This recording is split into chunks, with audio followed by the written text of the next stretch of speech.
A video article from W.A.W Radio. If you didn't already know before this past Saturday evening, current regular WBA super middleweight title holder David Morrell Jr., 9-0, with 8 KOs, is a force with which to be reckoned. Although the night belonged to Gervonta "Tank" Davis, with a dominant 7th-round KO victory over Ryan Garcia at the T-Mobile Arena in Las Vegas, Nevada, one could argue that the fighter most affectionately known as Usvadi gave the 20,842 fans in attendance the most spectacular and brutal stoppage of the evening.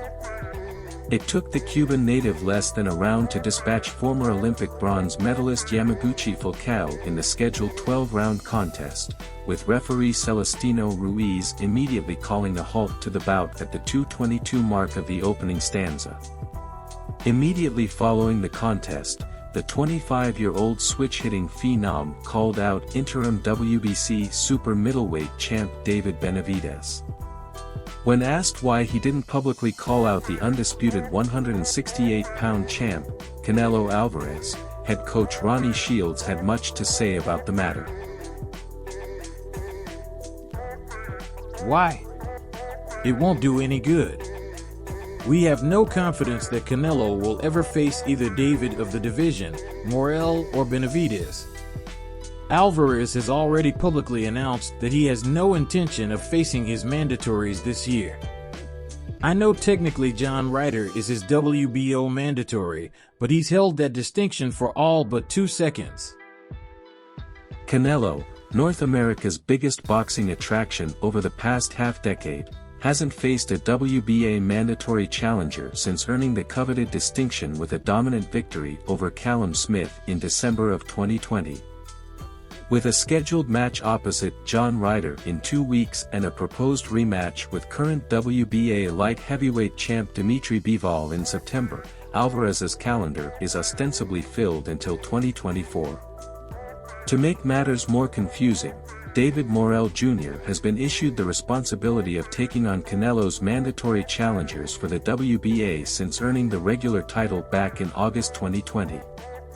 With savage knockout victories over Mario Abel Cazada in 2021, and most recently Eidos Yerbosinola in November of last year, it would seem that Morrell has indirectly discharged Canelo of any responsibilities to the WBA. It's confusing for the fans and completely unfair to my fighter. While Alvarez isn't held accountable and is free to fight whomever he wants, moving from one division to the next, my fighter is taking care of all of Canelo's mandatory challengers.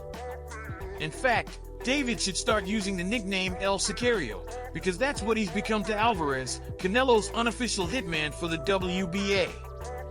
And all the while, we can't get a fight against Canelo Alvarez. Does that make any sense at all? Although the World Boxing Association has made attempts over the last year to consolidate their respective titles in each division, don't expect the sanctioning organization to make a similar effort at 168 pounds.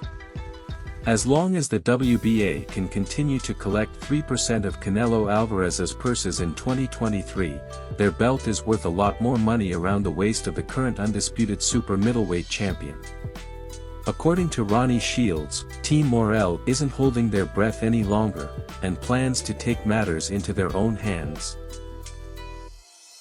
We know we'll never get to compete for the Super WBA Super Middleweight Championship as long as Canelo is their champion. So we hope to get the next best thing, David Benavidez, later this year. But after just 9 professional bouts on Usvadi's resume, is the 25-year-old puncher ready for such a seemingly daunting task? My champion is ready for anyone at 168 and 175 pounds currently. But are they ready for Morrell? Will David Morrell Jr. get the fights he deserves at 168 pounds?